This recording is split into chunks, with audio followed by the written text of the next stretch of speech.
I like this. I like this. Talking about sales. What is this little test here you see in the background? Shooting an apple off someone's head. This guy isn't even using a bow and arrow. We're using scoped rifles here. What is this a test of? It is a test of trust. Why did I pick this picture for sales cycle? Because most people don't even understand the definition of the word sales. The definition of the word sales, write this down. Please, please, please, is the transfer of trust. Money is a form of trust. It's a way of conveying trust. Saying, I'm going to give you my money to show you that I trust you. That's what sales is. And anytime you're in a sales situation, you follow a cycle. You follow steps every single time. And they are very important. Let's talk about them. Starting with pre-qualification. Now, that's a big word, and a lot of people go, oh, what is, can't you just make this a little, what is pre-qualification? Well, pre-qualification means respect. It means respect for their time and yours. And a lot of you don't have it, and a lot of homeowners don't have this respect either. If you sit at someone's kitchen table, put your jacket on the back of the chair, have a seat, lean across the table and go, how many kids do you have? What's your budget? What's your home value? Do you entertain? What is that showing? A lack of respect for their time and their effort and your time and your efforts. So how do we solve that? How do we show them that respect? We become prepared. I'll give you a great example. Call them 10 days in advance of the meeting. Get them on the phone and do a phone survey. Ask them 3 to 5 questions like I just rattled off and log them into your little pre-qualification sheet. So that way, when you sit down with them at a kitchen table, you're better prepared. So now, we're showing respect, right? Not yet.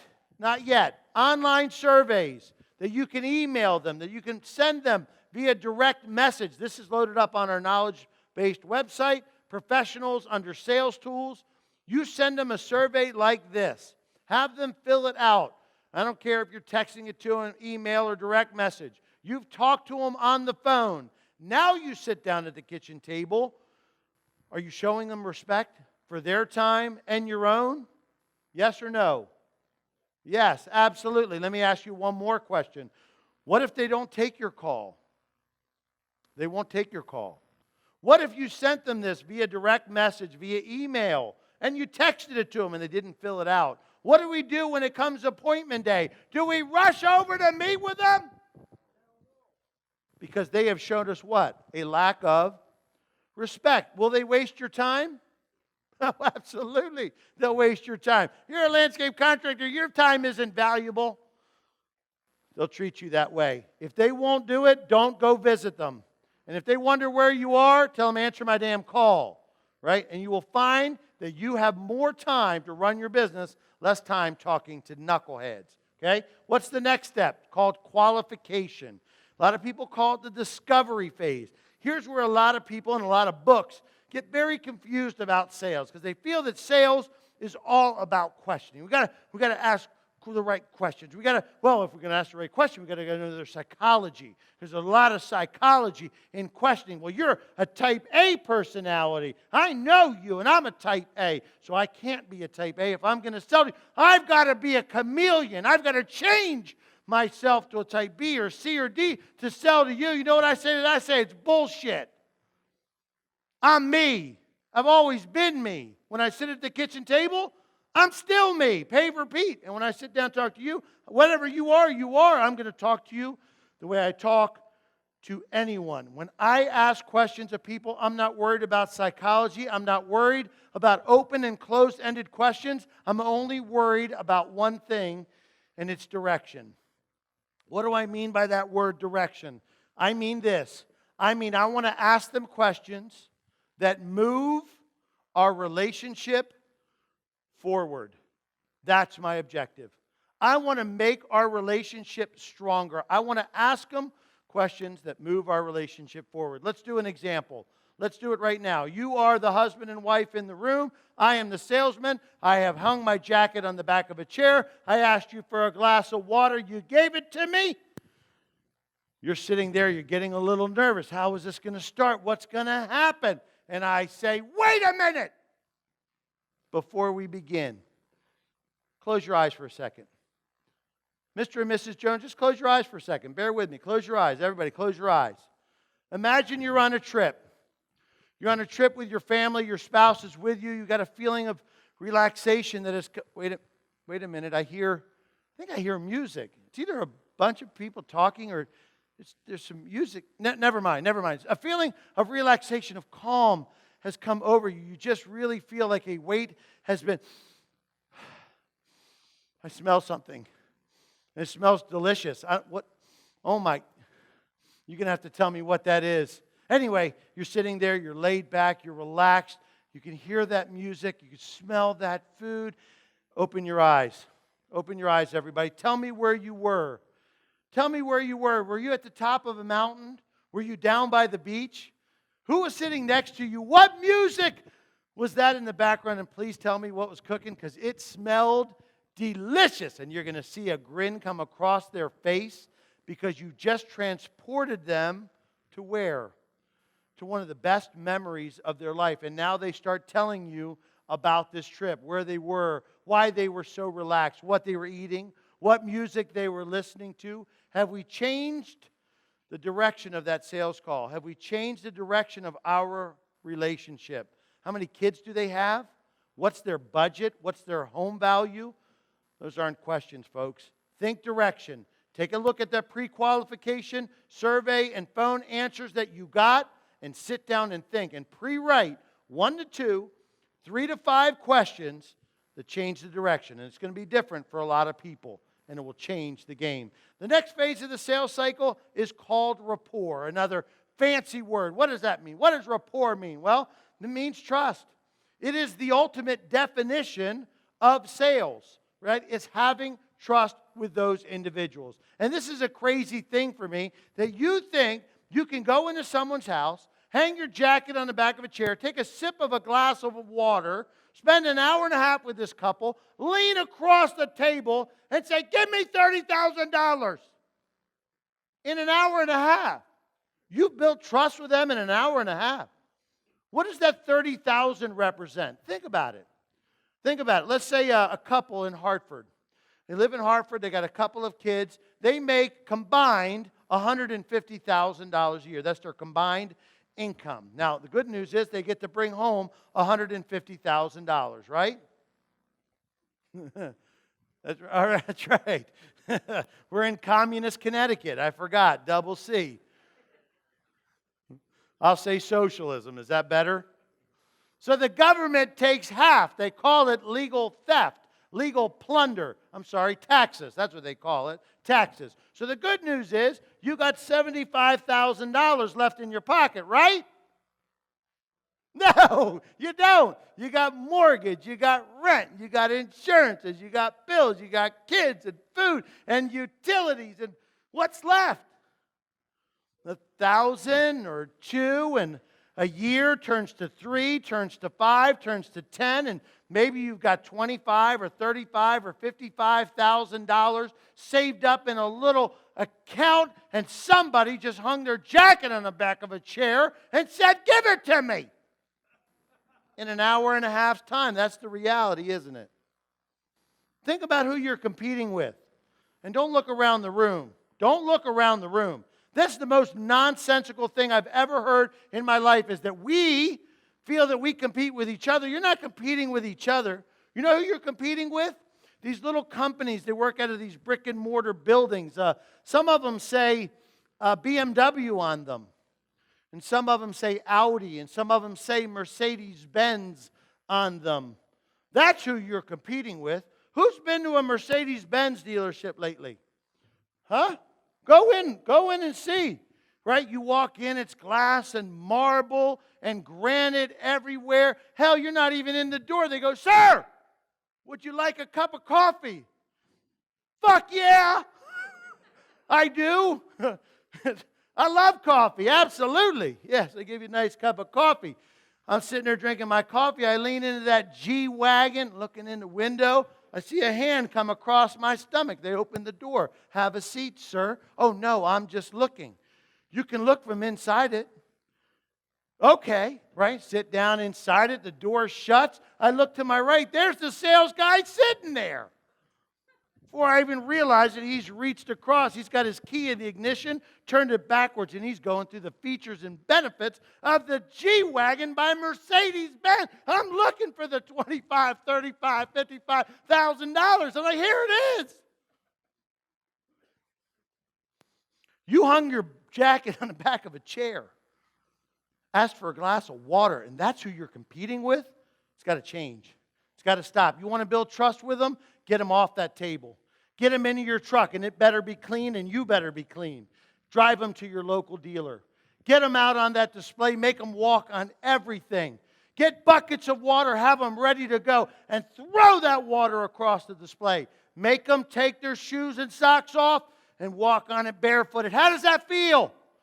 Well, that's the Piedemonte cap. That's eggshell texture. Have a seat on it. Oh, how does that feel? Right? Get them interacting with everything on the display. Spend some time with them.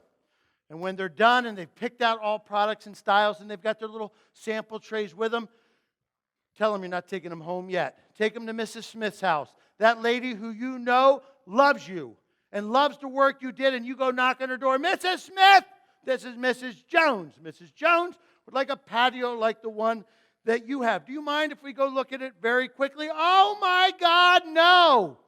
I'll let the dogs in right now. The gate is open. Go back there. Spend as much time as you want. We love him. He's awesome.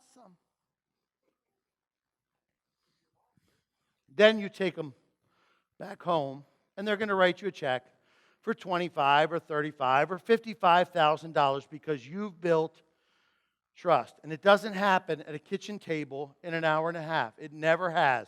You want to win the race to the bottom? Well, continue doing that. Otherwise, get off your butt, get them in your truck, and make something happen. Next phase of the sales cycle is called educate and inform. Do I know about this one? Yeah, I'm the director of education and information. That's what they pay me to do. What's it mean? It means value. Now, a lot of people get confused here with this word value. So I want you to write this down. There are two types of value. Number one is real, and number two is perceived. Real and perceived value, okay? So, what's your name here, sir? George. This is George. George built the patio at my house, which is in Cleveland, Ohio. That's a hell of a commute. But thanks, George. George did a great job. It's 2 or 3 years old. We love it. It's got a set of Venetian steps going up. It's got one of those mini Creta fire pits with windscreen gas insert. I've got a beautiful mini Creta island with an AMG muscle grill. It's blue grande. Blue 6x13 border. Thank you, George. But now 2 or 3 years have gone by, and I am caught up in the new cast iron cooking craze. I want to cook everything on cast iron pans, but my wife won't let me because it makes a mess in the kitchen. So I call George. George, it's Paver Pete. Hey, Pete, how you doing? How's your wife? How's your daughter? Try being nice. Just for a second. They're awesome, George. I want to get a pizza oven in my backyard. I heard about these Italian things. They're awesome, and I can cook with the cast iron appliances in there. Can you come and talk to me about one? Absolutely. How's next Wednesday? We're perfect. George comes to our house. He sits down with me and my wife, and he's drawing pictures, and he's showing us Brandon stone wall, and he's showing us the Forno pizza oven. And he said, oh, this is going to be great, right? And we're all excited, right? And finally, he fills in an invoice, and he slides it across the table. $9,000 pizza oven in my backyard. I look at it. I give it to my wife. She looks at it. She gives it back to me. I sign it, and I give it to him. When can you start it, George? We're very excited about this. Is it that simple? Is it that simple? He just gives me an invoice, $9,000. I sign it, I give it back to him. Pizza oven in my backyard, that simple? Yeah, absolutely it is. He doesn't need to convince me that his value is real. I know it is. He built my patio, he built my steps, he built my grill island, and I love him. And he did a great job. Does he need to convince me that he cares about me and my family? No, he did last time. Now let me ask you another question. What if I have never met George before? Can the value be real, or is it only perceived? It's only perceived, isn't it? So how do we convert perceived value to real value? How do we make that feeling of I've done business with you and I'm happy and you care about me when none of those things have occurred yet? Let me tell you. I'll tell you. Ready? That was the entire show today.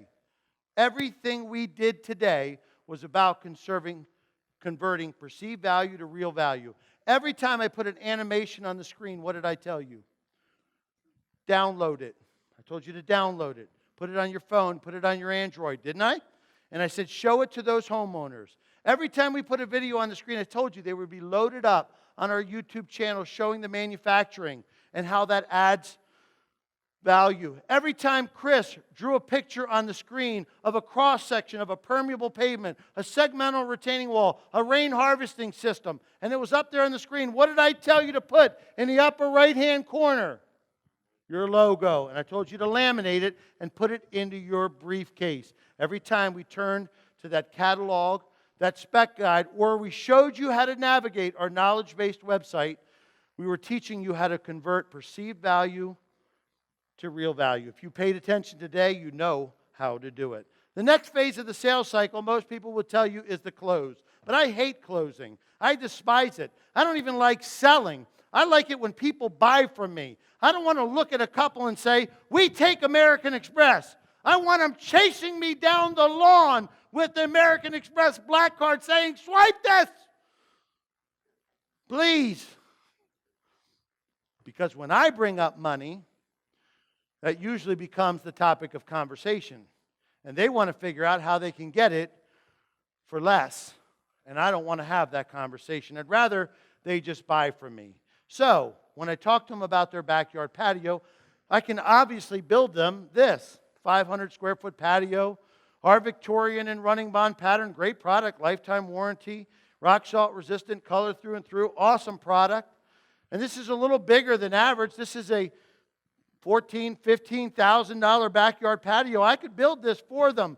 But if I'm going to, I will be competing on price. I may, in fact, be winning the race to the bottom because there's about 100 guys in this marketplace that would cut my throat to get that job. Is that right?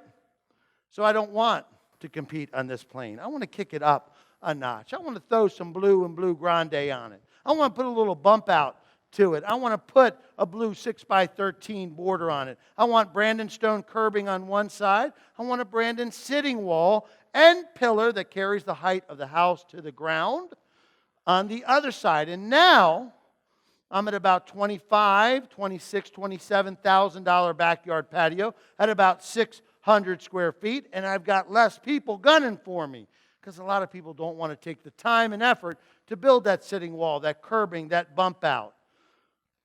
But there's a number still gunning for me, isn't there? So I'm not done yet. I'm going to kick it up just another notch and throw a curve in there. I want to put in some of our valet in the onyx black color and basalt stone texture like you saw on that job in Reading, Pennsylvania. I want to put a Brandon stone fire pit in, and yes, with a manual spark ignition, vents, windscreen, and a natural gas insert, because that's the only way they're going to use it and love it. I'm going to carry that Brandon curbing all around the planting bed. I'm going to throw some deciduous and evergreen shrubs in there. Now, I'm at about $35,000, $40,000. And there are less people in the marketplace that are willing to deal with the subcontractors it's going to take to get a job like this done at 700 square feet. But there are still those who are gunning for me. So I'm not done yet because I'm trying to evoke emotion. So I'm going to throw the world at them. I'm going to give them HD2 technology,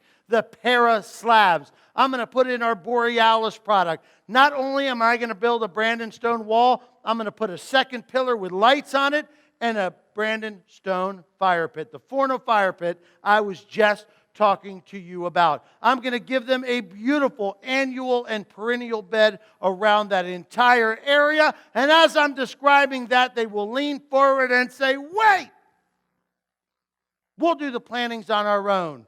Take that out of the bid. I'll look back at them and say, shut up.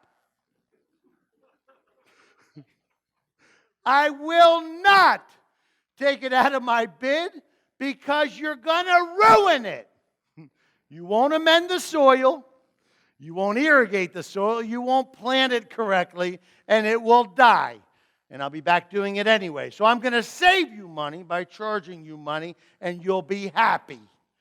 Absolutely. So now I'm at about $55,000, $60,000 for a backyard patio, and there are few people out there gunning for me. So I'm done, right? I am done. We're good? No, nowhere near done. Are you kidding me? I got Aberdeen. I got Antica. I'm putting pizza ovens in, yes, but an AMG muscle grill. I'm going to take some time. I'm going to put in one of those aqua basins from Aquascapes. I'm going to put a fire pit in. I'm going to light the whole damn thing up. I'm going to give them a specimen tree. Now I am done, right? No, I'm not done. I'm never done. When I'm trying to evoke emotion and get them excited, I want to breathe new life in them. I'm going to change their life. I don't sell hardscapes. I sell muffins and coffee. Don't laugh. I sell wine. I sell pizza. I want them dreaming big. They told me their budget was 25, and all of a sudden they're writing me a check for 75. Where'd the money come from? They had the money. Just got to get them excited about it, and they will give it to you. Look at that water feature. Look at that Brandon Stone Grill Island with an AMG muscle grill. The Aberdeen paver. Look down at the ground. Look at that Starry Night lighting from Inlight. Leave that out of the bid. We're going to go to Home Depot and buy solar-powered path lights. I'll kill you. I will choke you to death at your own kitchen table. No. No, you won't. Think wine. Talk to them about it. Think pizza. Cast iron cooking craze is no joke. Get them excited. Evoke emotion. You will change their lives. You know that you will. And you know they have the money. They've been saving it their whole lives. Do something like this. Enjoy their kids, their grandkids. Look at that Starry Night lighting from Inlight. Incredible. The windscreens from Fire Gear are optional. Bullshit.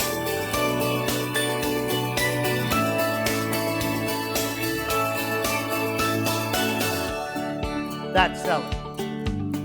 Follow me? That is selling. Take price out of the equation. Elevate your game. Elevate your game. Okay, now all this crazy shit I'm talking about costs money. So we need a budget for it.